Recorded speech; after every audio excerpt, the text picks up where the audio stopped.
நம்ம தமிழக வெற்றி கழகம் கையில் எடுத்திருக்கிற அரசியலும் அப்படித்தான்.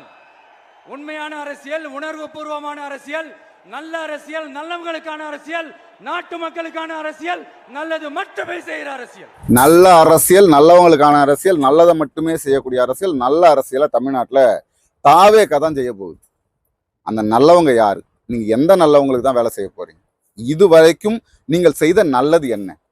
கட்சி ஆரம்பிக்கிறதுக்கு முன்னாடி கேட்கலங்க. நீங்க ஒரு நடிகராக இருந்தபோது நாங்க எதையுமே கேட்கல. நீங்க ஒரு நடிகராக இருந்தீங்க, அப்போ உங்களுக்கு அது ஒரு முட்டுக்கட்டையா இருந்தது. ஏன்னா ஏதாவது ஒரு கருத்து சொன்னா உங்க திரைப்படத்தை பாதிக்கும் கூட இருக்கலாம். நீங்க அரசியல்வாதி ஆயிட்டீங்களா? அரசியல்வாதி ஆகி இந்த ஒரு வருஷத்துல நீங்கள் போராடிய போராட்டங்கள் எத்தனை? மக்கள் நாள்தோறும் பிரச்சனைகளை சந்திச்சிட்டு இருக்காங்க. திமுக ஆட்சியில வாழ வழி இல்லாம நிக்கிறாங்க. இந்த ஆட்சியில நீங்கள் எடுத்த முயற்சிகள் எத்தனை? அரசுக்கு நீங்கள் கொடுத்த அழுத்தங்கள் எத்தனை? எப்படி முதலமைச்சராகி சீட்ல உக்காந்தா மட்டும்தான் நான் நல்லது செய்வேன், அது வரைக்கும் என்னை யாரும் எதுவும் கேட்காதீங்க, நான் போராட்ட காலத்துக்கெல்லாம் வரமாட்டோம்ன்றது எவ்வளவு பெரிய அயோக்கியத்தனம் சொல்லுங்க பாப்பா. இது எவ்வளவு பெரிய அயோக்கியத்தனம். நீங்க இப்பவே இப்படி இருக்கக்கூடியவர், நீங்க வென்று விட்டால் மட்டும் என்ன நல்லது செஞ்சு கிழிச்சு